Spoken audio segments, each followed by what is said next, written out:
We are back. So today for you, I do not have a cooking recipe for you. Today we have a baking one.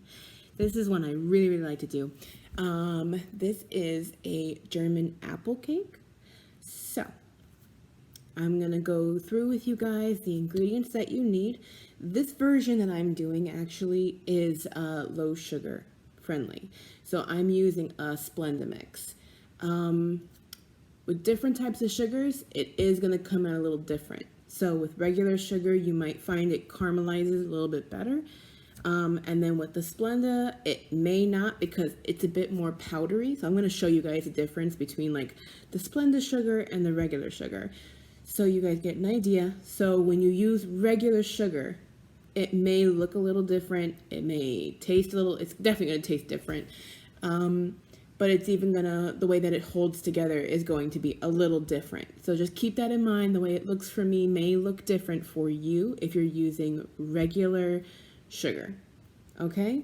So we're gonna go through this. We're gonna talk about our ingredients, and then we're also going to talk about some utensils that come in really handy. Even though one of my sisters hates them and thinks of it as a unitasker, we're gonna talk about an apple corer and show you how to put this recipe together. If you hear clicking in the background, that's the dog. He's getting comfortable. Let's talk sugar. On this side, this is the regular sugar. This side is the one I'm using right now is the stevia. It's the granulated, no calories stevia. So this is actually good if you are trying to watch how much sugar you take in, if you are diabetic, or maybe just you don't want it as sweet. This will definitely help with that. So as you can see though, this is a bit more powdery. It sounds similar to regular sugar, but this one is more of a grain. This one is more of a powder. So when you're using the granulated regular sugar, it's going to look different, taste different, and even bake a little different.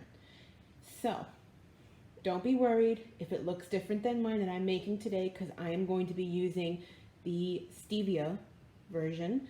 So don't worry about it. It may look different. It's probably going to taste a little different. But whatever sweetness you're not using from the actual sugar that you're using, you're going to be getting from the apples. So if you use this, don't worry, it's not going to be bitter or undersweet. It's going to actually be the perfect amount of sweetness once you add in the apples as well, and they cook. They'll release their juices and their sugars, so it will all work out. It'll balance out, so even when you use regular sugar, it won't be too sweet, because I believe that this recipe calls for a small amount of sugar. So for this recipe, we need sugar, eggs. It does call for vegetable oil, but I find I prefer the corn oil, so you can use corn oil or the vegetable oil. Vanilla, all-purpose flour. It's going to be 4 cups of apples, which are going to be peeled and chopped. I mean salt, cinnamon, and baking soda. So we're going to talk a little bit about something that if you really like the apples and maybe you can't take it whole, or you prefer it cut up, there is the apple corer. Now you can probably use this on other things, and one of my sisters absolutely hates the unitasker, but I love this thing because it makes it so much easier to do this process for the apples. It cores them and it makes them into even pieces, so that way it's easier to cut up, and it's also really good to do when you want to take it on the road. You can already have the cut up apple pieces. So we're going to talk about this.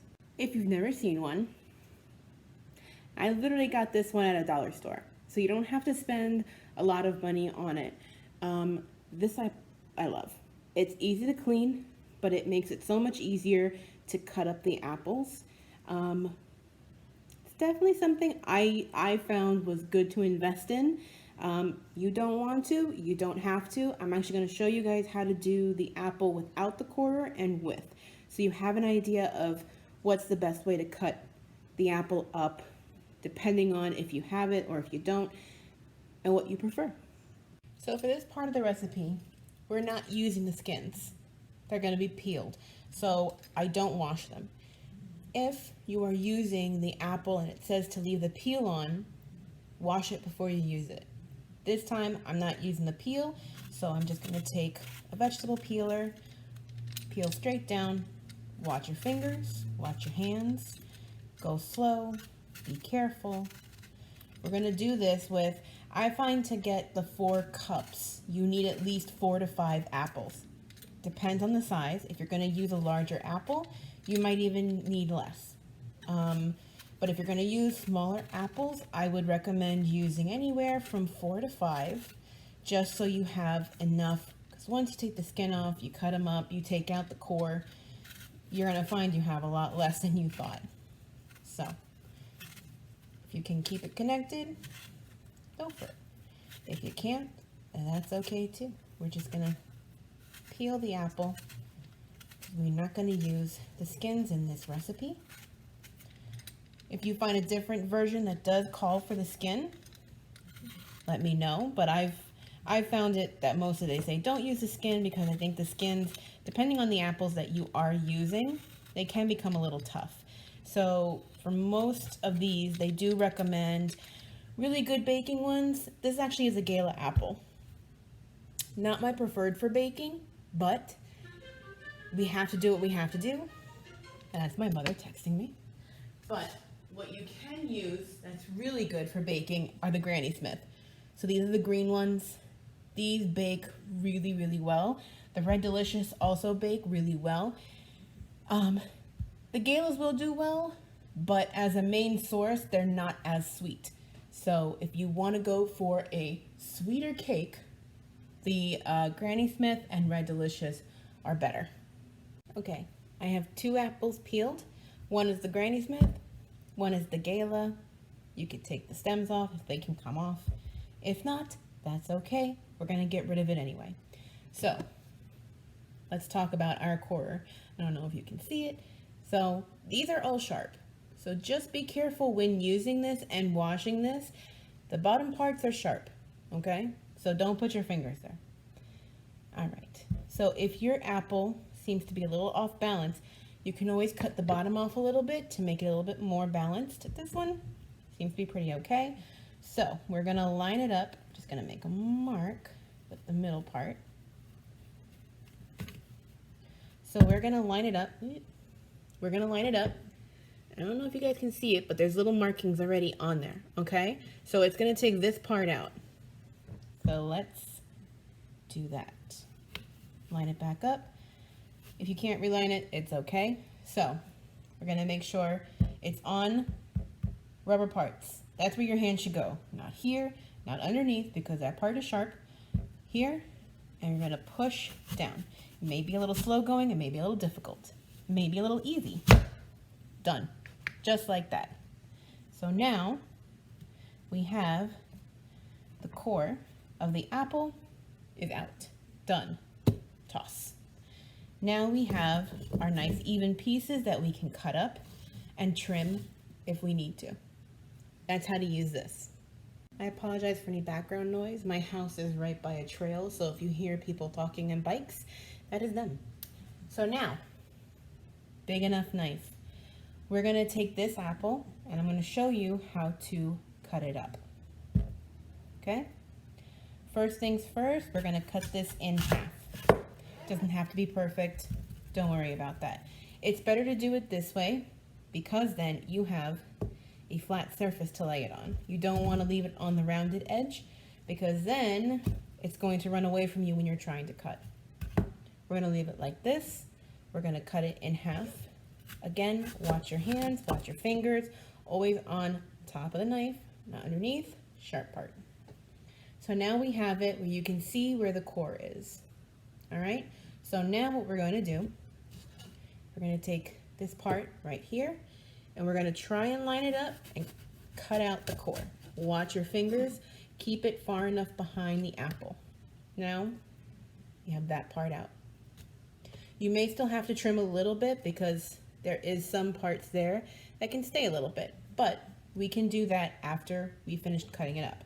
So let's lay it on. Now that we've cut the core out, you have another flat surface right there in the middle.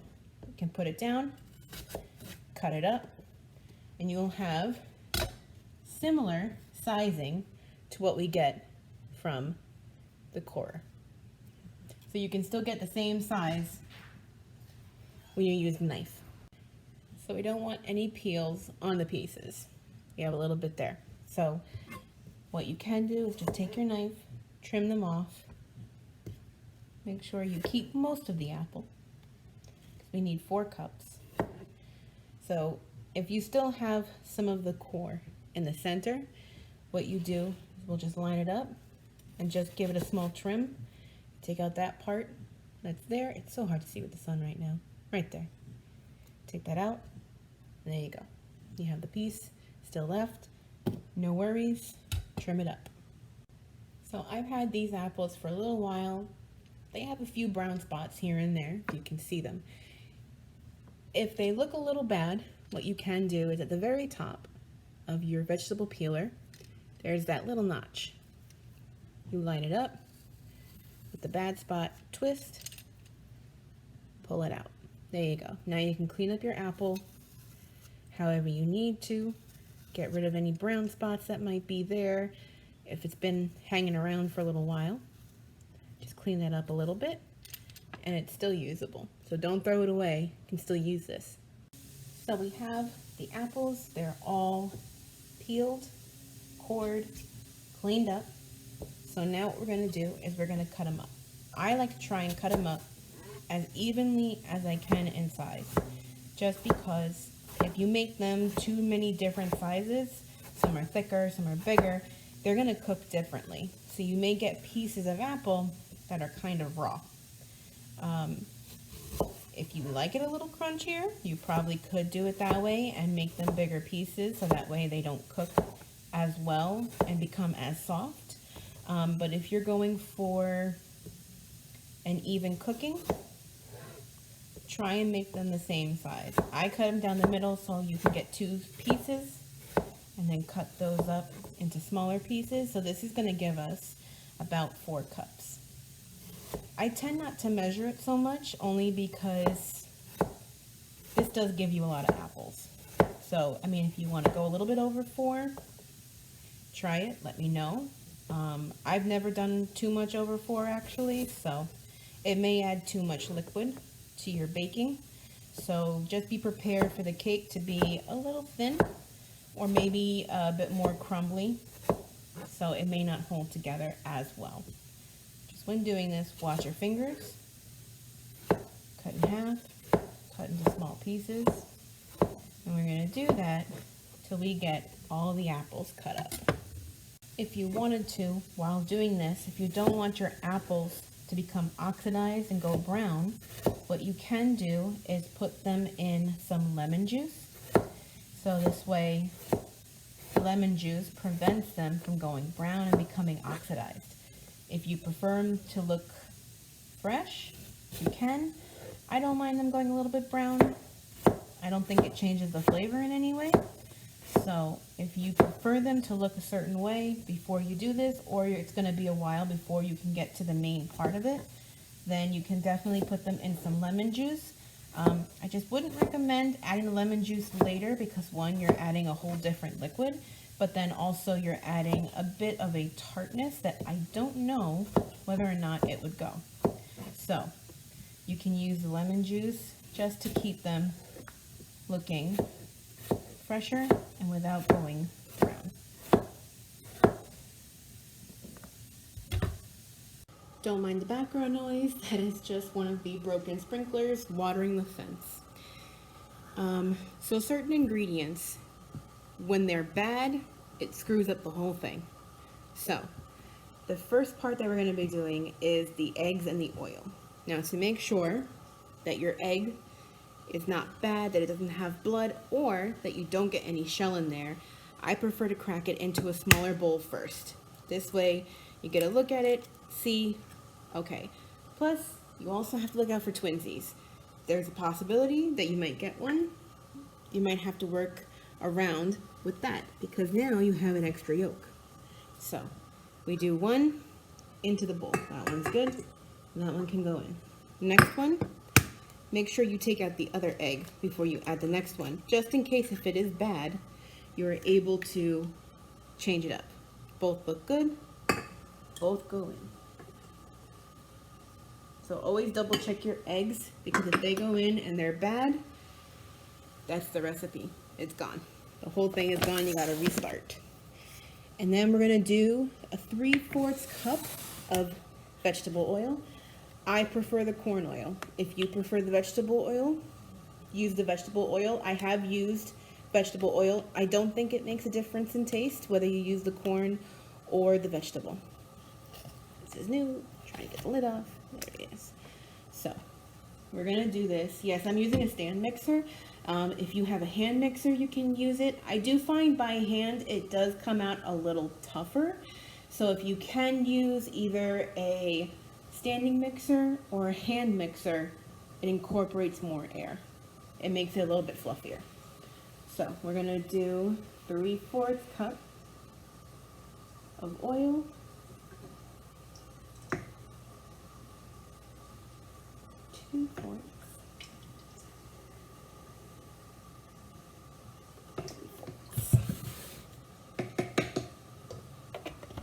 So following the recipe is the 2 eggs and the oil are going to be mixed together and combined until they come out nice and smooth, fully combined, and then we can move on to the next few ingredients. If you're using a stand mixer, just remember you're using liquids. This could splatter everywhere. So only on the first one for a little while with just the wet ingredients. You don't want this splashing all over the place, because then you either have to start over or try and find a way to compensate for the liquid that you've lost. So while that is combining, we are going to put together the next few ingredients. We're going to be using 2 cups of sugar. Now remember, I'm using the stevia-based one, so this is going to possibly taste different and also come out the texture a little different. So if you're using regular sugar, it's going to look a little different, but this is cup for sugar. So find the one that would match it the best. Otherwise, you may have to try and compensate it to make it for 1 cup or 2 cups of sugar. So 2 cups of this sugar that we're using. This one's very powdery, so it kind of goes everywhere. So, especially when adding this on its own, be careful. Our eggs and oil are combined and looking very smooth. So now we're going to add the next 6 ingredients. So we're going to add this very slowly. We're going to bring this down. I'm going to turn this one off actually, because of the simple fact of this is a powdered sugar more, the way that it is. So this will go everywhere if you try to add it and it's mixing. So 2 cups of sugar. See the powder rise? This is why sometimes it's better just to turn it off and add it slowly. So we're going to bring that down. Next is a teaspoon of vanilla. Yes, I have the recipe open right in front of me. I'm not that good that I can remember it. So 1 teaspoon of vanilla. I'm using, I call this my Spanish vanilla, but this one is clear. I prefer this one to the other one. Depending on what you're making, sometimes the added color kind of changes the whole look of it. So if you want it to not have any kind of coloring, use the white vanilla. If you don't mind the coloring, you can use the dark vanilla as well. So we're doing 1 teaspoon of vanilla.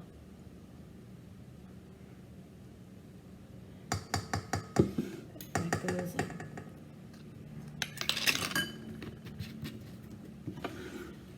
Next is 2 cups of flour. This is another one. You're going to want it to be as even as you can get it. Too much dry, it'll change it completely. So try and get it as flat as you can to add in our 2 cups.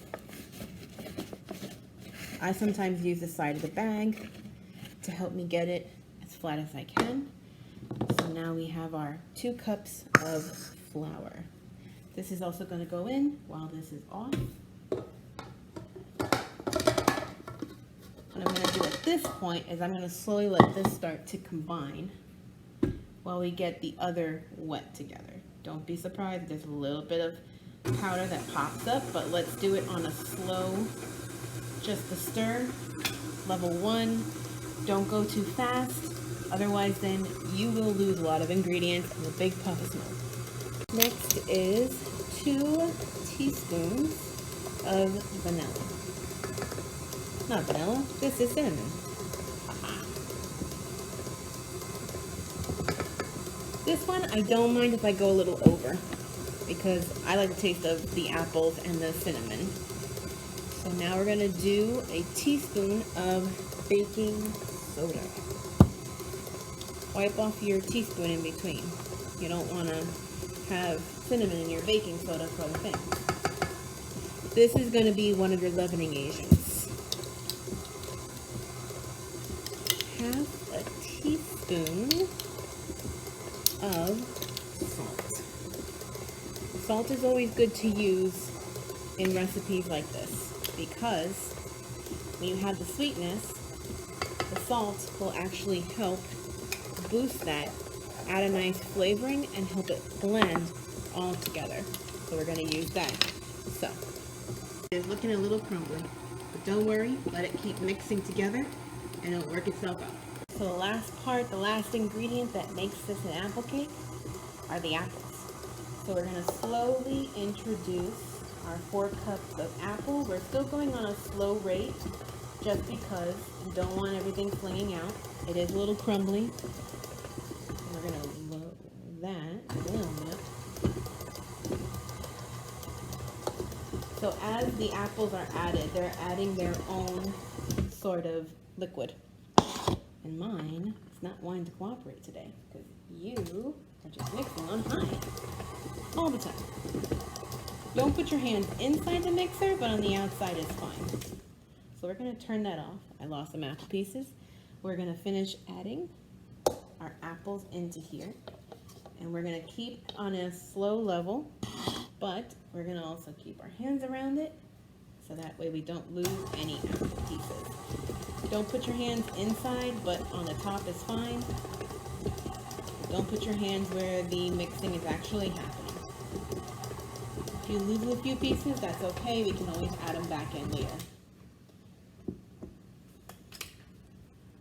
So now we'll move this up, and you can see how it has actually changed, and the batter got softer because the apples released their liquid as well. So now that's another form of liquid that we're using in our batter. We're going to mix this up by hand a little bit.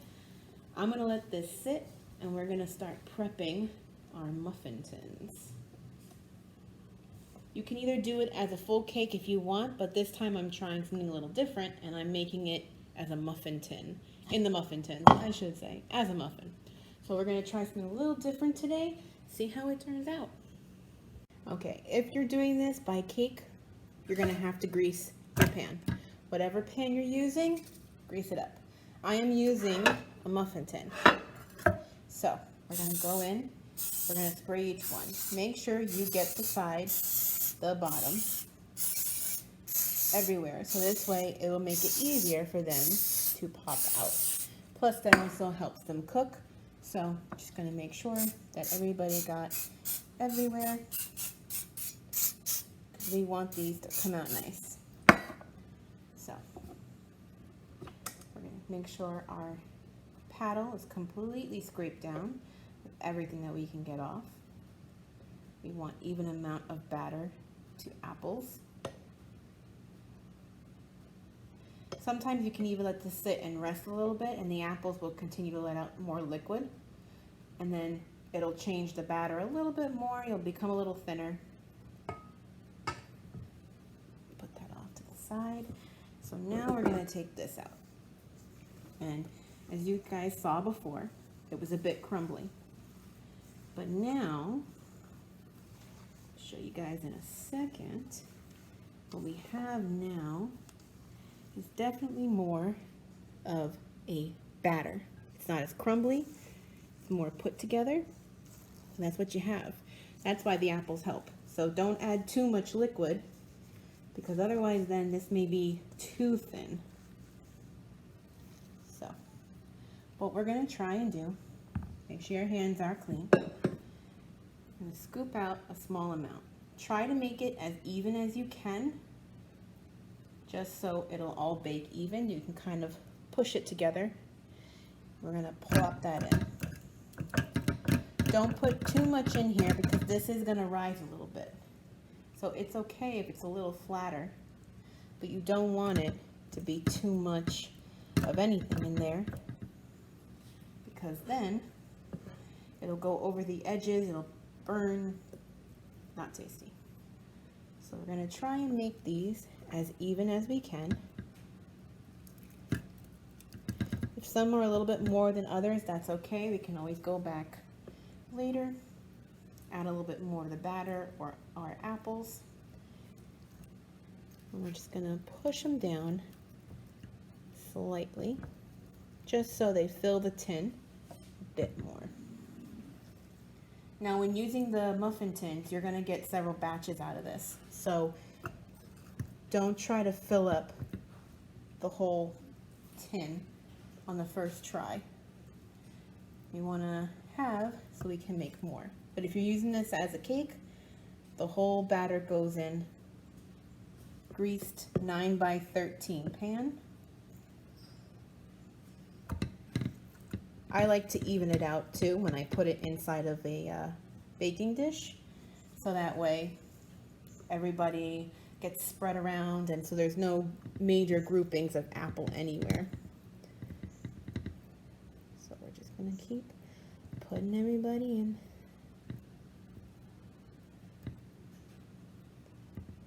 It's going to stick to you,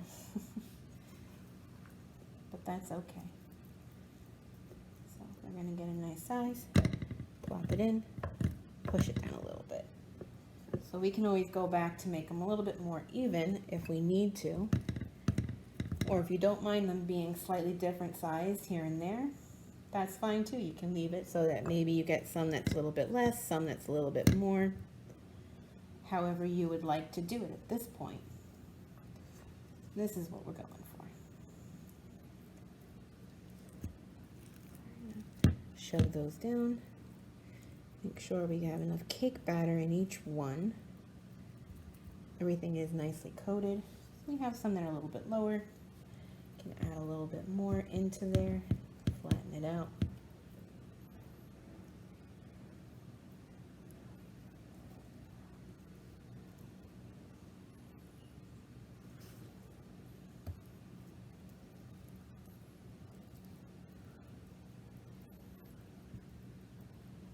Try to make them just as even as you can.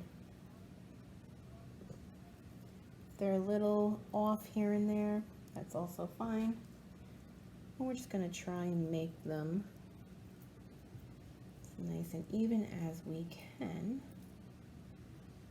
And that's our first batch that's going to go in. So there we go. That is the first batch in. I put a baking tray underneath because I have not done this in a muffin form yet, so I don't know if it might bubble over. So to prevent any spills and messes in the oven, I put a tray underneath to catch it. I mentioned it before, I am using an electric oven, an electric stove. So my temperature gauging is going to be a little different because in the recipe it says when using it as a cake is to do it for 50 to 55 minutes. So these are smaller cakes. So I'm actually going to be doing it in about 10-minute increments to make sure that they don't burn, they don't overbake, because the electric oven for mine, it's preheated, the electric oven for me tends to heat up really well. So we want to make sure that nothing gets burned and nothing gets overdone. So we're going to do it by about 10-minute increments, so that way I can check them and see if they look like they're done. I can take them out. I also like to let it sit in the pan sometimes for a little bit longer, just so it finishes setting up. I usually serve it in the pan that I bake it in as well, because I just think it helps it hold its shape and it's easier to serve that way. So if you try it differently and you take it out and serve it a different way, let me know how it turns out. And like I said, the different types of sugar is going to change the recipe slightly, but use whatever sugar that you would prefer for this, just because I'm using this because it's a bit more diabetic friendly, and it's also a different sugar that is not as sweet, because you're going to have the sweetness from the apples. So however you change it, let me know how it worked out for you. If you use Splenda, it's also good with Splenda to use, so the stevia or the Splenda, safe to use for this baking. I don't remember if I mentioned it or not, but your oven should be at 350 degrees. So we're checking on them. It's a few more minutes. So we're doing it by 10-minute increments only because they are much smaller. So we want to see how they turn out, because I've never done it this way before. I've always done it as a cake. So we're going to see if this doesn't work out as well. It doesn't work out as well. But with this kind of recipe also, what you can do that doesn't take away moisture or won't add any moisture is you can also add in something like walnuts, probably any kind of nut really you could add into it, but I think the walnut would probably go the best with the apple. So you can always try that, and I think I've tried that once before and it came out really good. So if you want to try it. Let me know how you guys liked it, how you did it, what nut you added. If you changed any flavorings around, let me know. So it's been the first set of 10 minutes. I'm just gonna pull this a little further out. If you're wearing glasses, be prepared for them to get fogged up. So we're gonna take it out. It's definitely gotten puffier. As you can tell, we're gonna take a toothpick, just one, poke it inside. If it comes out clean, it's done. Now don't forget that you do have the apples in here that can add to too much moisture. I think these need just a few more minutes, so we're gonna do another set, actually of just 5 minutes. So this is gonna be different for the cake, because I have found for the cake that the full 50 to 55 minutes works out well. So we're gonna do the timer, 5 more minutes, and then we're gonna check on them. Okay, our next timing is done. We put it on now. This is 15 minutes. Always take a new toothpick, because you have liquid or batter on the other one. It could mess up your timing. So we're gonna do a small poke. We're gonna shoot for cake area and not apple area, because that will change how it is coming out. And these look like they are done. Okay, we got a clean toothpick. There's no wet batter anywhere. So what we're gonna do is I'm gonna let these sit in here just for a little bit, so then that way we can take them out in a moment or two and do their next batch. So I'm going to be using an offset spatula. As you can see, it's a little tilted. So if we did this right and we sprayed them enough, it's gonna loosen them from the edges. And then hopefully in one piece, they come out, and look at that. Nicely browned around the edges. The top is not burnt. This is still hot. Whoop. I put the tray underneath. This way you can also see the bottom, nicely done. The apples are gonna be nicely cooked in there as well. So for each one, just loosen up the edges. Since we sprayed them, it will come out easily. This is going to be a little different than what the cake is, but you can see how well they hold together. The bottom, very well put together. I'm just putting them on a tray so they can finish cooling.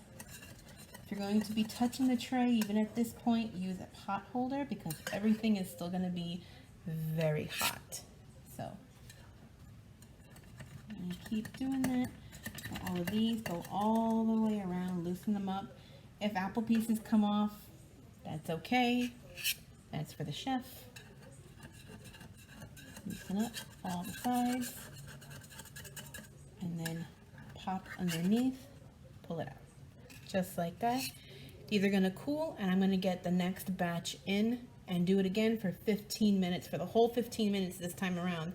since we know that 15 minutes for these sizes work perfectly.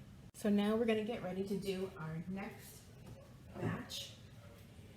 I'm gonna bring this over here. We're going to respray our tins. Make sure if you're gonna do this as cupcakes or muffins, you spray them each time. We don't want anybody sticking. Pan is still a little hot. Use your pot holder if you need to. And we're gonna try and do this again this way. So that way we get nice even baking again. Now don't be surprised if, because it's hot, the bottom might start to cook a little bit. So you may have to go a little faster this time around, just because the pan is hot. We started with a cold pan, but this time it's hotter. So just be cautious of that they may start to cook a little bit on the bottom. You may not get the same amount as well because we used most of the batter for the first one. So if you don't get as many or as big, that's okay too. Keep popping them in, push it down. You could do a lot or a little now. If you like the size a little bit bigger, you can. Just don't forget, these will expand a little bit. I don't think I'm gonna get as many. So what I'm just gonna do is make as many as I can get out of here. And then touch up any other ones that might need a little bit of apples and batter. I'm going to scrape this bowl clean because we want everybody out. And that's it. So we've got everybody in that we can. Now we're going to take this next batch, put it in our oven at 350 degrees for 15 minutes. Just to give you guys a little bit of a better view of them. This is their sizing, this is how they're gonna look. They're all holding together nicely. They get a little crumbly, that's okay. The apple still has a little bit of a bite to it, but it's all softened. So they're cooked nicely. That's the good thing about apples, is that even if they're undercooked or underbaked like that, they're still safe to eat. You don't have to worry about that. So the batter is nice and set. The apples are good. We're gonna let those cool and chill out, and then we can try one later. So we have our last batch. I put it in for the full 15 minutes. And we're gonna see how these turned out when doing it at the full 15 minutes at once. Get a new toothpick. We're gonna go try to get more of the cake area. And these all look done. So when we're doing it in a muffin tin, 15 minutes. If you're doing it the full cake, it's 50 to 55 minutes, depending on what oven you are using. With electric, I would just say watch it a little closer, but with the regular gas, it should be fine at the 50 minutes. I always do for the minimum, because you can always add time. If you do it too much, it may burn right away, and that will be it. The whole thing is done for. So we're gonna let these sit for a few minutes, take them out, and that'll be it. So this is how you make the apple crumble in the muffin form, and hopefully I can do it again soon where I will show you how to do it in the full cake form as well. So try it out. Let me know what changes you guys made. What did you add as far as any kind of extra ingredients or flavorings? Let me know down in the comments, and thank you guys for checking us out and following our recipes, and we'll see you next time.